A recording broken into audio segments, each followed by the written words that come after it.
वेळेस बनवून महिना ते 2 महिने स्टोर करून आरामात खाऊ शकतो बरं का.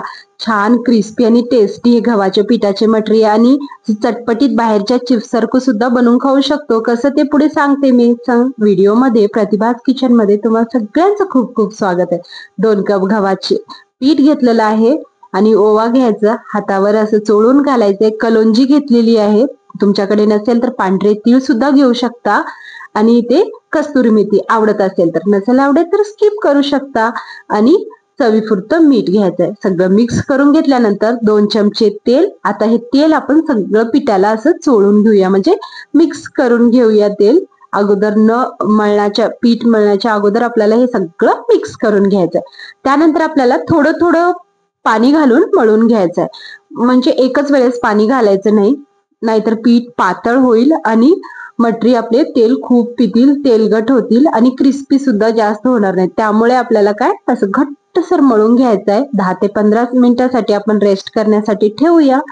10 ते 15 मिनिटं झालेले आहेत. आता पीठ आपण थोडस मळून घ्यायचं आहे, म्हणजे पाणी या तेल तूप काहीच लावायचं नाही. तसंच आपल्याला जसं आहे पीठ तसं मळून घ्यायचं. एक गोळा घ्यायचं, चपाती कसं लाटतो आपण चपातीच्या आकारचं, आणि मस्त आपल्याला हे लाटून घ्यायचंय. थोडस पीठ घालूया, पीठ घालून आपण लाटून घेऊ.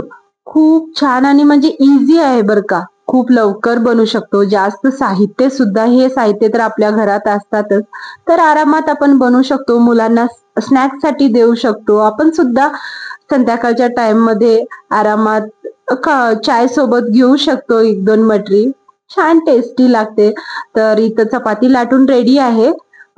तूप घ्यायचं, सगळीकडे स्प्रेड करून घ्यायचं आणि थोडस कोरडं पीठ सुद्धा घालायचंय. आणि आपण आता हे रोल करून घेऊया. त्याने काय होतं, जास्त पदर सुटतात, लेअर चांगले येतात.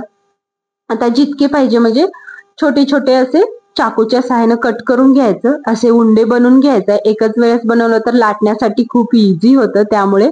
आणि एकच वेळेस हे पाऱ्या सुद्धा बनवून घ्यायचं, पण मी एक दाखवते तुम्हाला, नंतर सगळे एकच वेळेस बनवून घ्यायचं.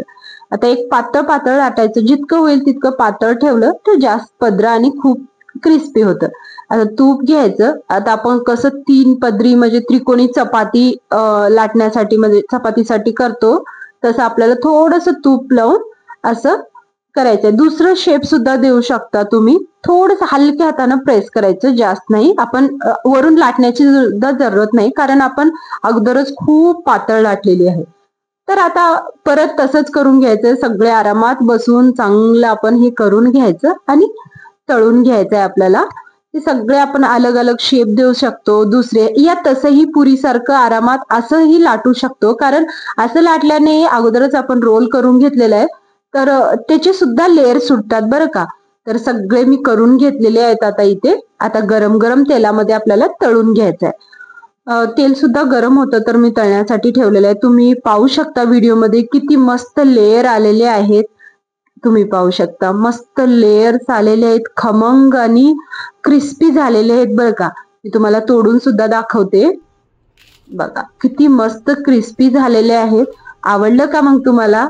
तर बनवा की, खूप इझी आहे. आणि असं डब्यामध्ये चांगलं स्टोर करून ठेवायचं. डब्बा भरलेला आहे, तर थोडेसे मी चटपटीत बाहेरच्या चिप्स सारखं करण्यासाठी चाट मसाला आणि मिरची पावडर घेतलेला आहे. असं चटपट करायचं. रगडा सुद्धा बनवू शकतो दही चटणी वगैरे घालून. आणि व्हिडिओ कसा वाटला नक्की कमेंट करून सांगा. भेटते मी तुम्हाला नंतर.